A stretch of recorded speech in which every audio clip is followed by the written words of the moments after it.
ഞാൻ ജയിലിൽ അധ്വാനിച്ചുണ്ടാക്കിയ പണത്തിൽ നിന്ന് വാങ്ങിയതാണ് ഈ പട്ടുതുണി, രവിയുടെ ശവത്തിൽ മൂടാൻ. എന്റെ വിയർപ്പിന്റെ മണമുണ്ടതിന്. പക്ഷെ കൂടെ നിന്നിട്ട് എന്നെ ചതിച്ചാൽ ഇതുപോലൊരെണ്ണം കൂടി ഞാനങ്ങ് വാങ്ങും, അവനെ പുതപ്പിക്കാൻ. എന്നിട്ട് ഇതുകൊണ്ട് ഞാനങ്ങ് മൂടും ഈ നിന്നെ തന്നെ. എന്നെയോ? എന്തിനാ? രവിചന്ദ്രവർമ്മൻ സാർ സ്വന്തം റോൾ മോഡലാണെന്ന് പറഞ്ഞ് നടന്നിട്ട് അവനെ ആരാധിച്ച് നടക്കുകയും ഒടുവിൽ അവന്റെ പെണ്ണിനെ തന്നെ തട്ടിയെടുക്കാൻ ശ്രമിക്കുന്നവനാ നീ. അങ്ങനെയുള്ള നിന്നെ ഞാൻ എങ്ങനെ വിശ്വസിക്കും? എങ്ങനെ വിശ്വസിക്കും നീ എന്നെ ചതിക്കില്ലെന്ന്? ഞാൻ ചതിക്കാനോ അങ്കിൾ? എനിക്കൊന്നും മനസ്സിലാവുന്നില്ല. മതി.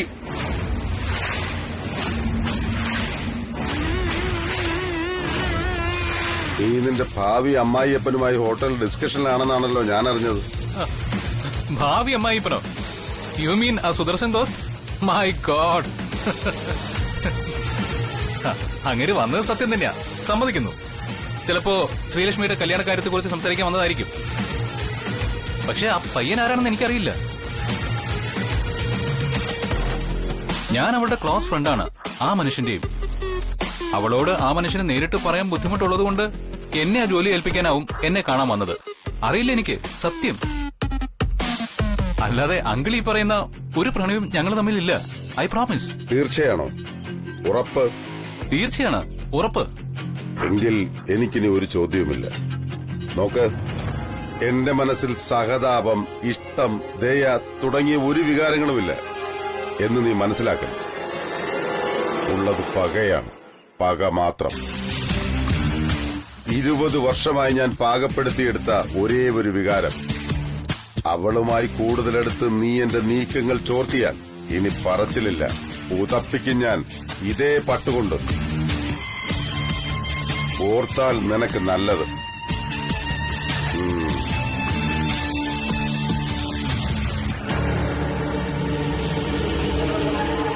You may go now.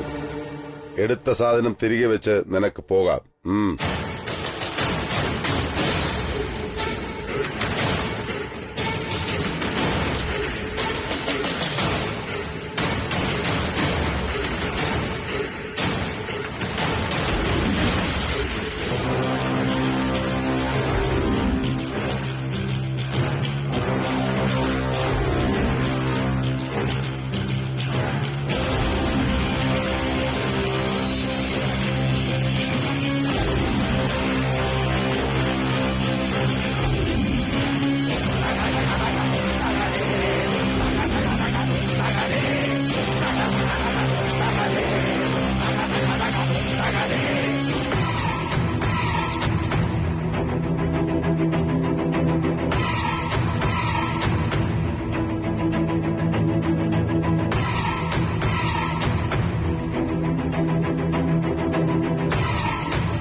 സരോജം എന്തെങ്കിലും ജോലി ഏൽപ്പിച്ചിരുന്നോ? അവളെന്തെങ്കിലും പറഞ്ഞ കാര്യാക്കണ്ട, അവളുടെ സ്വഭാവം അങ്ങനെയാ. അല്ല, വൈകിട്ടത്ത് ചായ കുടിച്ചേർന്നോ? ചായ വേണ്ട. ഓ, വേണ്ടെങ്കിൽ വേണ്ട, വെറുതെ ചോദിച്ചൊന്നുള്ളൂ.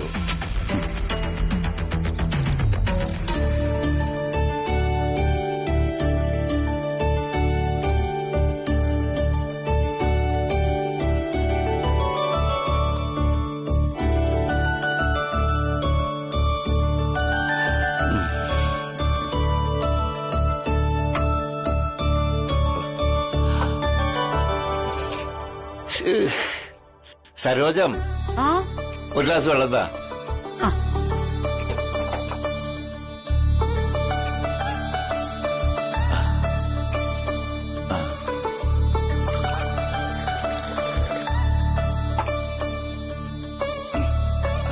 അല്ല, പോയ കാര്യം എന്തായി? ആ പയ്യന്റെ അടുത്ത് വിശദമായിട്ട് സംസാരിച്ചോ? ഒന്നും നടന്നില്ല സരോജം. ചെറുതായിട്ടൊരു സൂചന കൊടുത്തു, അത്രേ പറ്റുള്ളൂ. വിശദമായി സംസാരിക്കാൻ സമയ സന്ദർഭം കിട്ടിയില്ല. അയ്യോ, കഷ്ടം കഷ്ടം. എനിക്ക് പോയപ്പോഴേ തോന്നി നിങ്ങളെ കൊണ്ട് ഒന്നും നടക്കില്ലാന്ന്. അതല്ല ഞാൻ കൂടെ വരാന്ന് പറഞ്ഞത്. അപ്പോ സമ്മതിക്കാൻ വലിയ ബുദ്ധിമുട്ട്. കല്യാണക്കാരിയല്ലേടി, കടയിൽ തുണി വാങ്ങാൻ വരുന്നവരോട് സംസാരിക്കുന്ന പോലെ സംസാരിക്കാൻ പറ്റുമോ? ഒന്ന് പറഞ്ഞു തുടങ്ങാന്ന് വെച്ചപ്പോ വാക്കുകൾ പുറത്തേക്ക് വരുന്നില്ല. ആരോ തൊണ്ടയിൽ പിടിക്കുന്ന പോലെ ഒരു പിടുത്തം. നമ്മുടെ മോളുടെ ആദ്യത്തെ ആലോചന പോയില്ലേ, അതുപോലെ ഇതും ആകുമെന്നൊരു ടെൻഷൻ. ചുരുക്കി പറഞ്ഞാ നിങ്ങൾ പോയിട്ട് കല്യാണത്തെ പറ്റി ഒരു വകയും സംസാരിച്ചില്ലെന്നർത്ഥം. ഞാൻ ജസ്റ്റ് ഒന്ന് തുടങ്ങി വെച്ചു. നന്ദൻ ദോസ്ത് ബുദ്ധിമാനാ. അവന് കാര്യം പിടികിട്ടി കാണാനാണ് സാധ്യത. വീട്ടിൽ മുതിർന്നവരാരെങ്കിലും ഉണ്ടോ ഞാൻ അവരോട് സംസാരിക്കാന്ന് പറഞ്ഞപ്പോ നന്ദൻ സമ്മതിച്ചിരിക്കുക. ഓ, എന്തോന്ന് സമ്മതം. പോയപ്പോ എന്നെ കൂടെ കൊണ്ടുവരുന്നെങ്കിലേ ഇന്ന് തന്നെ ഞാൻ അതിന് തീരുമാനാക്കിയിട്ട് വന്നേനെ. ഇനി പറഞ്ഞിട്ട് കാര്യമില്ല. ആര് പറഞ്ഞു കാര്യമില്ലെന്ന്? നന്ദൻ ദോസ്ത് ഈ ലോകത്ത് തന്നെയല്ലേ ജീവിച്ചിരിക്കുന്നത്. അവന് കാര്യം മനസ്സിലാകാതിരിക്കോ? മനസ്സിലാവും. ഏതോ ഒരു അങ്കിളുടെ സമ്മതം കിട്ടിയ അവനും പറയൂ യെസ്. നീ റെഡിയായിരുന്നോ സരോജം? നമ്മുടെ മോളുടെ നന്ദൻ ദോസ്തിന്റെ കല്യാണം നടക്കുമെന്ന് എനിക്ക് ഉറപ്പാ. ഉടൻ തന്നെ.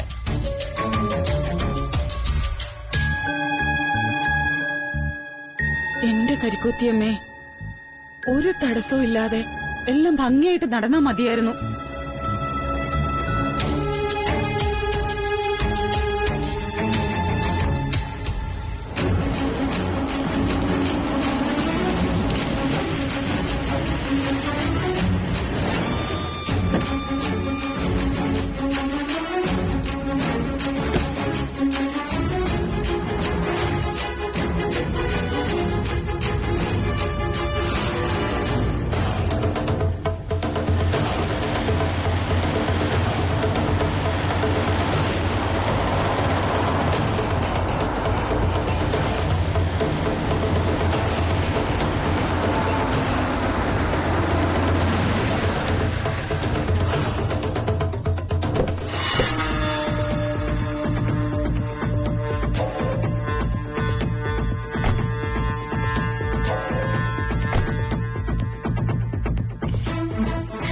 Thank you.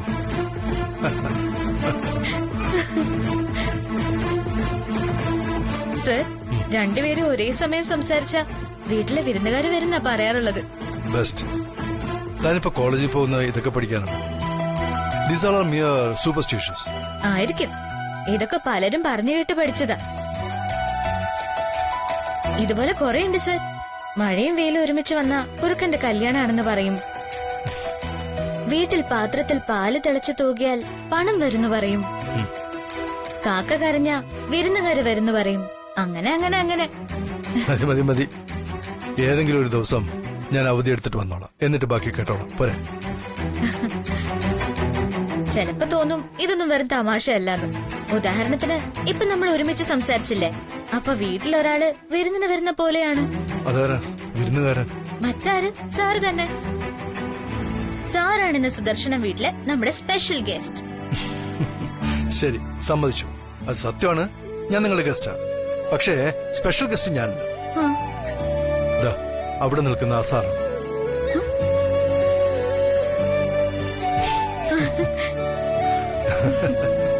ഹലോ.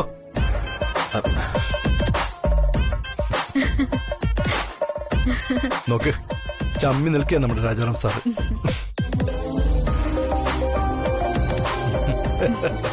എനിക്കറിയായിരുന്നു സാറിന്റെ പിന്നില് സെക്യൂരിറ്റി ഉണ്ടാവുന്നു. ഇത് ഞാൻ പറഞ്ഞിട്ടൊന്നുമല്ല. രാജാറാം പിന്നാലെ വരുന്നതാ. അദ്ദേഹത്തിന് ഇതൊന്നും അത്ര രസിക്കുന്നില്ല. മോൻ കണ്ടില്ലേ?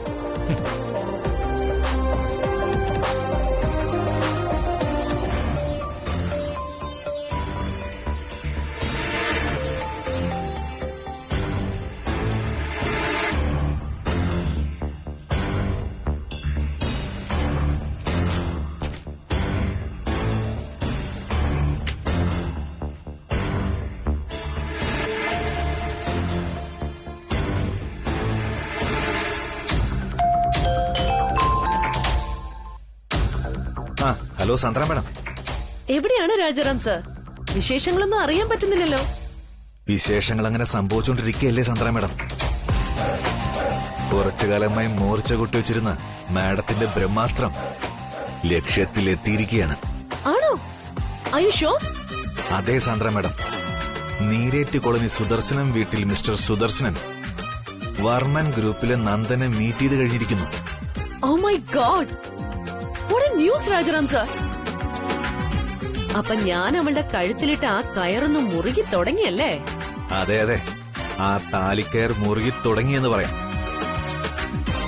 ഏതായാലും കാര്യങ്ങൾ മാഡത്തിന്റെ പ്ലാൻ അനുസരിച്ച് നടന്നാൽ ഇവിടെ എന്റെ മുന്നിൽ നിൽക്കുന്ന രണ്ടുപേരുടെ കളിച്ചിരികൾ മാഞ്ഞു പോകുമല്ലോ എന്ന് ഓർക്കുമ്പോഴേ ഒരു സങ്കടം. വാട്ട്? മുന്നിൽ നിൽക്കുന്ന രണ്ടുപേരോ? ഓ അതെ. ഏയ് ഒന്നുമില്ല സാന്ദ്ര മേഡം, ഞാൻ വെറുതെ പറഞ്ഞതാ. ഓക്കെ രാജാറാം സർ, എന്തായാലും ഞാൻ എന്റെ ഗെയിമിന്റെ അടുത്ത ഘട്ടം ഉടൻ സ്റ്റാർട്ട് ചെയ്യും. I'll call you and tell you how it works. Okay, കാണാം നമുക്ക്. Okay, sir.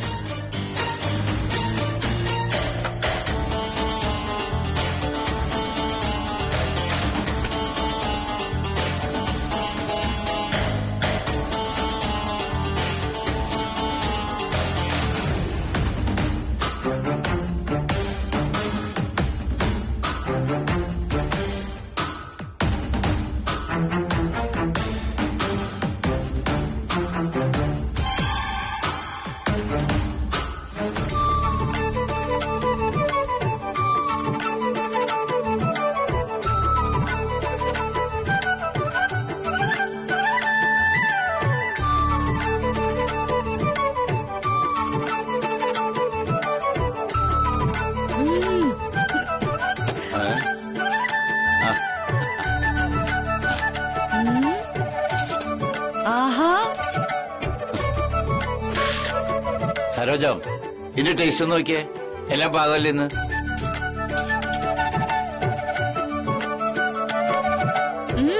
കൊള്ളാം. ഒരു നുള്ളു പൂടിട്ടേക്കാം.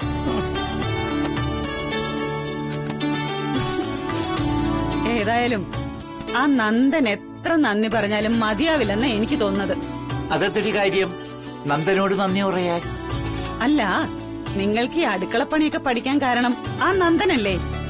അന്ന് നന്ദൻ കൂടി നിർബന്ധിച്ചുകൊണ്ടല്ലേ ഞാൻ കടയിൽ പോയതും ശ്രീടച്ചൻ സ്വന്തമായിട്ട് പാചകം ചെയ്തതും. ആ അത് ശരിയാ, നന്ദൻ ദോസ്തും എടുക്കന വന്നു വന്ന് ഇപ്പൊ ദോസ്ത് നമ്മുടെ വീട്ടിലൊരംഗത്തെ പോലെയായി. അവന് അച്ഛനും അമ്മയും ഉണ്ടായിരുന്നെങ്കിൽ അവരോട് എല്ലാ കാര്യവും നേരിട്ട് സംസാരിക്കായിരുന്നു. ഇപ്പൊ എല്ലാം അവനോട് തന്നെ നേരിട്ട് സംസാരിക്കേണ്ട അവസ്ഥയാ. നന്ദൻ ദോസ്തിന് ബുദ്ധിമുട്ടാവോ എന്തോ. അങ്ങനെയാണെങ്കിൽ നമുക്കൊരു കാര്യം ചെയ്താലോ ശ്രീടച്ച? എന്ത് കാര്യം? നമുക്ക് മോളുടെയും നന്ദന്റെയും കാര്യം രവിവർമ്മ സാറിനോട് പറഞ്ഞാലോ? സാറ് നമുക്ക് ദൈവത്തെ പോലെയല്ലേ? കഴിഞ്ഞ പ്രാവശ്യം മോളുടെ കാര്യം വന്നപ്പോ നമ്മൾ ആവശ്യപ്പെടാതെ തന്നെ സാർ എന്തൊക്കെ സഹായങ്ങളാ ചെയ്തു തന്നത്. അതുകൊണ്ട് തന്നെ ഇക്കാര്യം പറഞ്ഞ സാറ് സഹായിക്കുമെന്ന കാര്യം ഉറപ്പാ. ഒരു കണക്കിന് ശരിയാണ്, നമുക്ക് അങ്ങനെയും ചിന്തിക്കാം.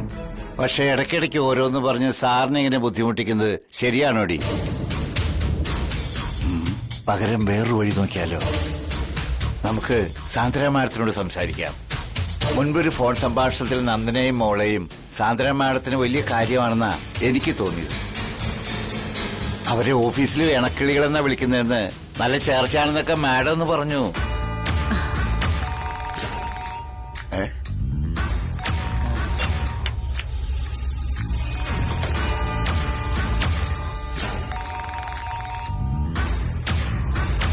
ഹലോ ഹലോ സുദർശൻ അങ്കിൾ, ഇത് ഞാൻ സാൻഡ്രയാണ് സംസാരിക്കുന്നത്.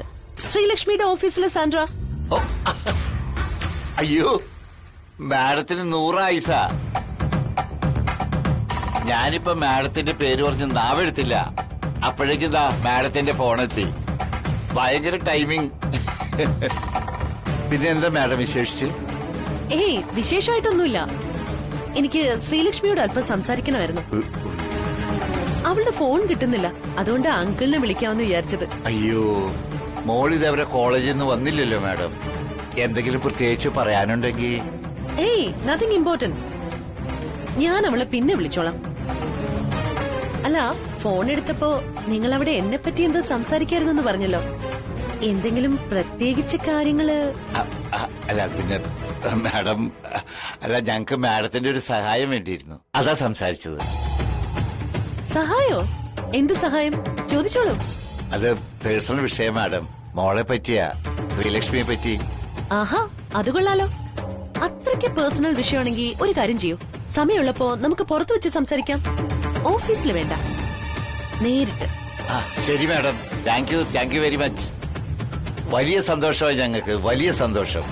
ഹേയ്, ഇതൊന്നും വലിയ കാര്യമല്ലെന്നേ. നിങ്ങളുടെ ഫാമിലി രവിവർമ്മൻ സാറിന് എത്ര വേണ്ടപ്പെട്ടതാണെന്ന് എനിക്ക് നന്നായിട്ട് അറിയാം. സോ എന്ത് ഹെൽപ്പ് വേണമെങ്കിലും ചോദിച്ചോളൂ.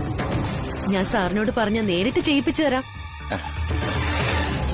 ഇനി അതല്ല, രവിവർമ്മൻ സാറിനോട് മാത്രം നേരിട്ട് പറയാനുള്ള കാര്യമാണെങ്കിൽ സാറിനോട് സമയം അന്വേഷിച്ച് അപ്പോയിന്റ്മെന്റ് വാങ്ങിത്തരാം. എന്തായാലും പുറത്തു വെച്ച് നമുക്കിത് വിശദമായിട്ട് സംസാരിക്കാം. ആ ശരി മാഡം, ആയിക്കോട്ടെ. അല്ല, പുറത്തെന്ന് വെച്ചാ അത് മാഡം പറഞ്ഞില്ല. ആ, പറയാം. ഞാനൊരു ഹാഫ് ആൻ അവർ കഴിഞ്ഞ് ഓഫീസിൽ നിന്ന് ഇറങ്ങും. പോകുന്നത് ഫ്ളാറ്റിലേക്കാ. ഒന്നുകിൽ അവിടെ വെച്ച് അല്ലെങ്കിൽ പുറത്തൊരിടത്ത്. ഞാൻ സമയവും സ്ഥലവും വിളിച്ചു പറയാം. എന്താ, അതുപോരെ? ശരി മാഡം, ശരി, താങ്ക്സ്. ഓക്കേ.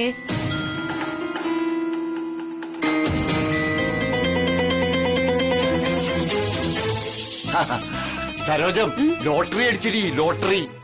ഇനി കാര്യങ്ങൾ ചടപടാതെ നടക്കുന്ന തോന്നണേ. സാന്ദ്രമാട എന്നോട് ഉടൻ കാണാൻ ചെല്ലാൻ പറഞ്ഞു. എന്റെ കരുക്കുത്തിയമ്മേ, ദേ ശ്രീടച്ച, ദൈവത്തോടുകൂടി പ്രാർത്ഥിച്ചിട്ട് വേണം പോകാൻ. എല്ലാം ഭംഗിയായിട്ട് നടക്കാൻ. ആ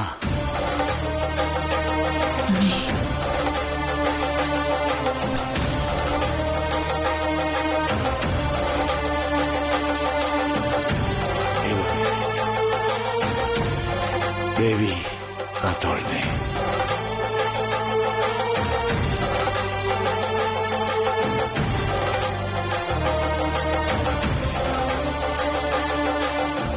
നിങ്ങൾ രണ്ടാളും എലിയും പൂച്ചയും കളിക്കുമെങ്കിലും രാജാറാം സാർ കൂടെ ഉള്ളപ്പോ സാറിനൊരു പ്രത്യേക സന്തോഷാണെന്നാ എനിക്ക് തോന്നിയിട്ടുള്ളത്.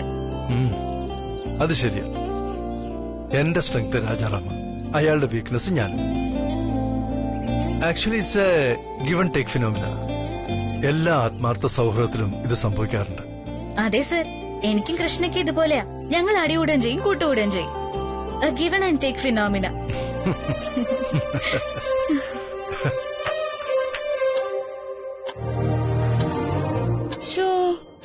മോളെ ഇതുവരെ കണ്ടില്ലല്ലോ. ഫോണും വിളിച്ചില്ല. അവളെ ഒന്ന് വിളിച്ചു നോക്കട്ടെ. അയ്യോ സർ, ഞാൻ സാറിനെ ഇവിടെ തന്നെ പിടിച്ചു നിർത്തിയിരിക്കുക. സാറ് വരും, നമുക്ക് വീട്ടിലേക്ക് പോവാം. സാരമില്ല, വേറൊരു ദിവസം വരാം. ഇന്നിപ്പോ ഈ വേഷത്തിലൊക്കെ അല്ലേ. അവര് ചോദിച്ച വിശദീകരിക്കാൻ എനിക്ക് വളരെ ബുദ്ധിമുട്ടാണ്. വേറൊരു ദിവസം ആട്ടെ.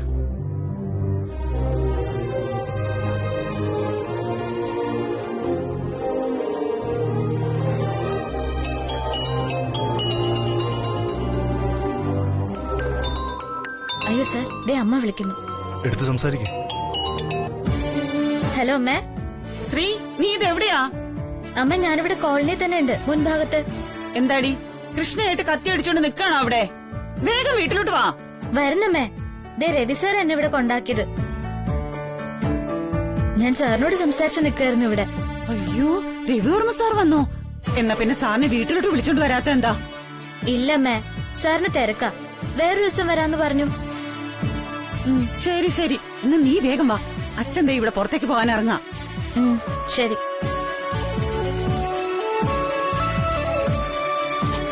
ആ സരോജം, അപ്പൊ ഞാൻ ഇറങ്ങാം. ആ എന്റെ ദേവി.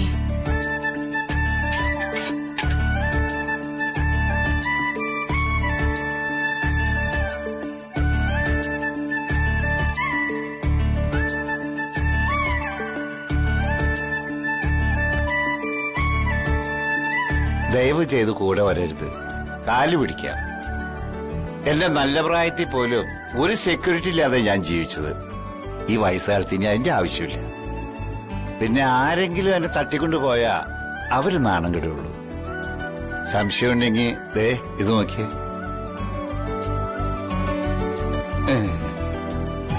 ശ്രീടച്ച, നിങ്ങളൊന്ന് വേഗം പോയിട്ട് വരുവോ? ഇവരോടൊക്കെ ഇപ്പൊ എന്തിനാ സംസാരിക്കുന്നേ? സാന്ദ്ര മാഡത്തിന് പല തിരക്കുണ്ടാവും അവിടെ. വെറുതെ സമയം കളയാനായിട്ട്. ആ ശരി ശരി, നീ കിടന്ന് തുള്ളാതെ, ഞാൻ ഇറങ്ങി.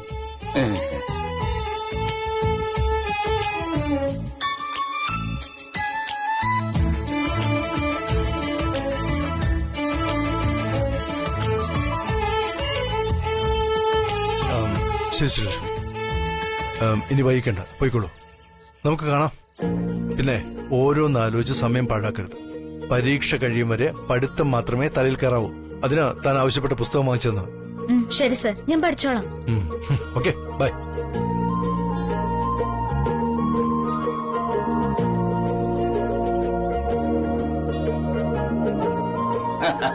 നമസ്കാരം സാർ.